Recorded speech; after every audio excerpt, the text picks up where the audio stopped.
வருஷமா எதை சொல்லி ஆட்சிக்கு வந்தாங்க? முதல் கையெழுத்துன்னு சொன்னாங்களா இல்லையா? முதல் கையெழுத்துன்னு அவருக்கு தெரியும். இது வந்து சுப்ரீம் கோர்ட்டோட ஆர்டர். முதல் கையெழுத்து போட முடியாதுன்னு தெரியும். அப்ப முதல் கையெழுத்துன்னு சொன்னாங்க, அது தவறு. அப்ப மக்களை ஏமாற்றி ஆட்சிக்கு வந்தாங்க. இன்னொன்று, லட்சக்கணக்கில் கையெழுத்து வாங்கி 1 கோடி கையெழுத்து வாங்கி நான் வந்து பிரசிடென்ட்ட கொடுக்குறேன் அப்படின்னு சொன்னாங்க. அதுக்கும் மாணவர்களை கட்டாயப்பட்டு கையெழுத்து போட வச்சாங்க. ஆக தன்னோட ஆளுமைக்கு உள்ள இல்லைன்னு தெரிஞ்சப்புறமும் பொய் சொல்லி தானே வந்தாங்க. பொய் சொல்றோம் நல்லா தெரியும், அவங்க முதல் கையெழுத்து போட முடியாது. அப்ப முதல் கையெழுத்து போட முடியாதுன்னு சொல்லி இன்னைக்கு ஆட்சியோட கடைசி நேரத்துல வரும்பொழுது கடைசி கையெழுத்தும் போட்டு கொண்டு இருக்கிற நேரத்துல இது கடைசி கையெழுத்தா இருக்கும், அவ்வளவுதான். அது மட்டும் இல்ல, இன்னைக்கு சிங்கார சென்னை 4.5 வருஷமா சிங்கார சென்னைன்றது இன்னும் அடிப்படையிலே தான் இருக்கு. சிங்கார சென்னை முழுமையா எந்த பணி நிறைவடையவில்லை. அதனால எல்லாமே இன்கம்ப்ளீட். அவங்க ஆட்சியை கம்ப்ளீட் பண்ண போறாங்க, ஆனா எல்லா திட்டமும் இன்கம்ப்ளீட்டா இருக்கு. அதுதான் இன்னைக்கோட நிலைமை.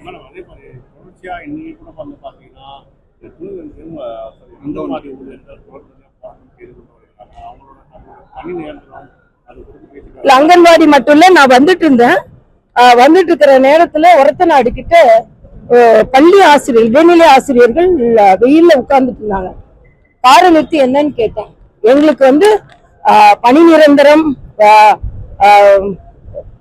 சேலரி, இது எல்லாம் அவங்க வந்து தேர்தல் அறிக்கையில சொன்னதை தான் நாங்க கேட்கிறோம்.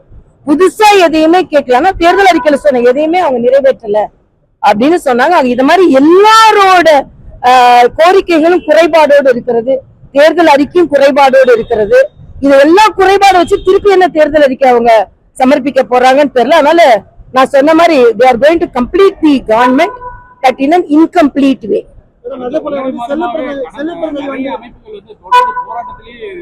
ஆமா, அதாவது தமிழ்நாட்டுல யாரு போராடலன்னு கேட்கணும், யாரு போராடுறோம்னா கேட்பாங்க. ஆனா யாரு போராடலன்னு கேட்கிற அளவுல நம்ம இருக்கிறோம்.